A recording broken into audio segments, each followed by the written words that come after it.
This is another reading of The Art of Prayer, a handbook on how to pray, written by Kenneth E. Hagin. This is the reading of chapter 20, entitled Praying for Those in Sin. If you haven't liked the channel and subscribed to the channel, please like the video, subscribe to the channel, and share the message. And lest when I come again, my God will humble me among you, and that I shall bewail many which have sinned already, and have not repented of uncleanness and fornication and lasciviousness, which they have committed. 2 Corinthians 12, verse 21. We have already seen that we are to travail in the birth again when necessary in order for Christ to be formed in believers. Paul said here that he would bewail many who have sinned and have not repented. We need to make intercession for those who have sinned and not repented. Corinth was one of the most licentious and immoral cities in that part of the world. The same spirit that prevailed in the city got into the church.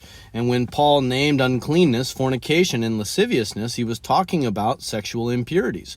People in the church had done these things and had not repented. The Greek word translated bewail means to grieve. It is the feeling or act of grieving.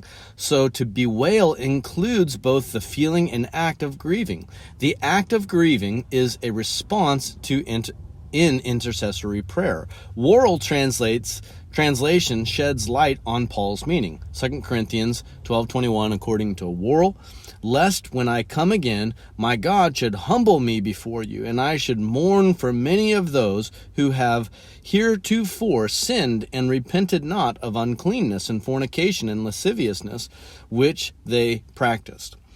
We live in a world and an age of permissiveness and immorality. Many things, such as homosexuality, living together without marriage, and all uncleanness along these lines have come out of hiding. The church seems to have winked at some of these things, but we are to feel towards sin just like God does. Sin is a violation of the will of God. God is perpetually at war with sin. We use sin in its broad form that includes inequity and transgression. Sin leads to death. Death is separation from God. We are not talking of physical death. Sin is a hideous thing. Some men of God have expressed their feelings about it in strong language.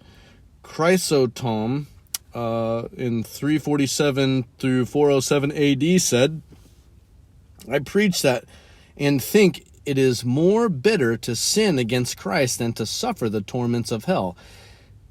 Anselm in the 11th century said, if hell were on one side and sin on the other, I would rather leap into hell than willingly sin against God.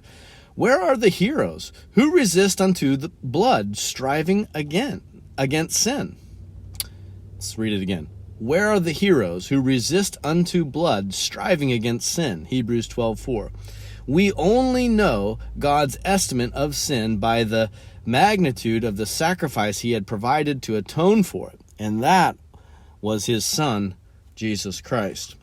2 Corinthians 5, verse 10 and 11, for we must all appear before the judgment seat of Christ, that every one may receive the things done in his body according to that he hath done, whether it be good or bad. Knowing therefore the terror of the Lord, we persuade men. God is love. I preach faith, and faith works by love, so I have to preach love. But if we are not careful, we preach in a manner that people forget God is also a God of judgment. He is also a God of justice. Sin has a penalty. Paul grieved over the Corinthian Christians who had sinned and not repented. No wonder. We should be grieved for those among us who are in the same situation. Wilford Wright said, the awfulness of sin and its consequences should cause us to intercede for men. Then, too, in the category of sin, God supplied a list in Revelation 21, verse 8. He listed fear and unbelief at the top of the list, even before murder. Seeing our brethren caught up in these snares of fear, unbelief, doubt, unforgiveness, worry, and so forth, should compel us to intercede for them. That's the reading of chapter 20.